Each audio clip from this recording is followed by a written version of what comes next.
Hello friends, ನಮ್ಮ Kannada news ಚಾನೆಲ್ಗೆ ಸ್ವಾಗತ. ಇಂದು ರಾಜ್ಯದ ಹವಾಮಾನ ಸುದ್ದಿ ತಿಳಿಯೋಣ.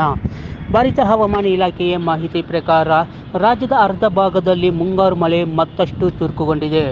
ವಿವಿಧ ಜಿಲ್ಲೆಗಳಲ್ಲಿ ವಿಪರೀತ ಮಳೆಯಾಗುತ್ತಿದೆ.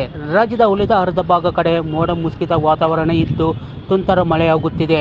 ಇನ್ನು ಹವಾಮಾನ ಇಲಾಖೆ ಕರ್ನಾಟಕದ ದಕ್ಷಿಣ ಜಿಲ್ಲೆಗಳಿಗೆ ಭಾರೀ ಮಳೆ ಎಚ್ಚರಿಕೆ ನೀಡಲಾಗಿದೆ.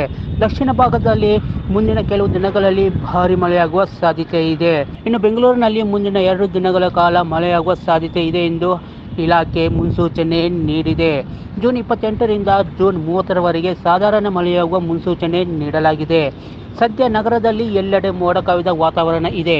ಇದೇ ರೀತಿ ಮುಂದಿನ 2 ದಿನಗಳ ಕಾಲ ವಾತಾವರಣ ಇರುವ ಸಾಧ್ಯತೆ ಇದೆ. ಇನ್ನು ರಾಜ್ಯದ ಕರಾವಳಿ ಭಾಗದಲ್ಲಿ ಕಳೆದ 3-4 ದಿನಗಳಿಂದ ಧಾರಾಕಾರ ಮಳೆಯಾಗುತ್ತಿದ್ದು, ಇಂದು ಹಲವೆಡೆ ಶಾಲೆ ಕಾಲೇಜುಗಳಿಗೆ ರಜೆ ಘೋಷಿಸಲಾಗಿದೆ. ಈ ನಡುವೆ ಮುಂದಿನ 4 ದಿನಗಳ ಕಾಲ ರಾಜ್ಯದಲ್ಲಿ ರಣಭೀಕರ ಮಳೆಯಾಗಲಿದೆ ಎಂದು ಹವಾಮಾನ ಇಲಾಖೆ ಮಾಹಿತಿ ನೀಡಿದೆ. ಇನ್ನು ಕರಾವಳಿ ಭಾಗದಲ್ಲಿ ಮುಂದಿನ 4 ದಿನಗಳ ಕಾಲ ಭಾರೀ ಮಳೆಯಾಗುವ ಸಾಧ್ಯತೆ ಇದೆ.